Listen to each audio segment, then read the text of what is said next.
Before taking his business activities to Kigali, Felicien Kabuga had built a house just 200 meters from his parents' house, and his former neighbors growing up say they remember him well in those days. My father taught at a school at a place called Chirwa. He taught catechism, and that is where Felicien Kabuga went to school. It was made of just sticks with grass for a roof.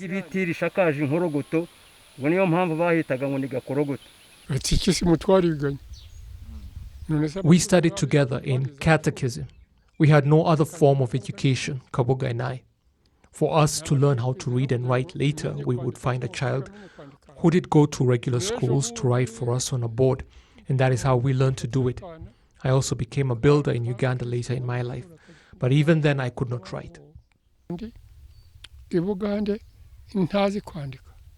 Neither Kabuga nor his family were always rich, and he had to start from the bottom and work his way up. He built those shops at Rushachi later, and then after he got even more money, he moved to Kigali. It was almost luck or good fortune that smiled upon him and his family because they used to be very poor. They first got cows as a bride price, then met some Indians from Byumba who were here to start the Rushachi market, and they taught them how to do business.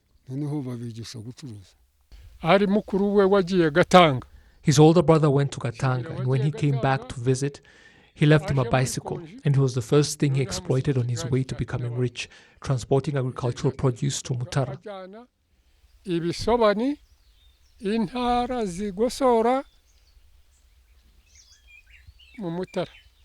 Felicien Kabuga would go on to grow tea and conduct other forms of business, ultimately using his vast wealth to basically finance the genocide against Tutsis here in Rwanda. And people from his home area are saying he should be brought back to the country to answer for his crimes. He started off by selling small things at the Rushachi Trading Center, and after climbing up the ladder, moved to Kigali. While there, during the genocide against Tutsis, he betrayed and wronged all of us as his neighbors and relatives. In fact, the entire Rwandan society, because we heard that he founded Radio RTLM that spread divisionism among the people and even imported machetes. We heard of the things he was doing at the time. That is why we were happy when we heard that he had been arrested and are grateful to Rwanda's justice system for its efforts. We now ask that he be extradited back to Rwanda to face justice in front of the very people he wronged.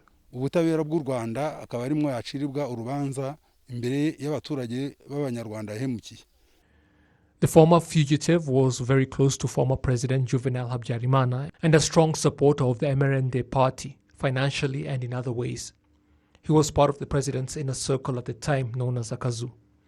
He was among the original founders of the notorious Radio RTLM that was used to spur people to commit atrocities during the genocide against Tutsis.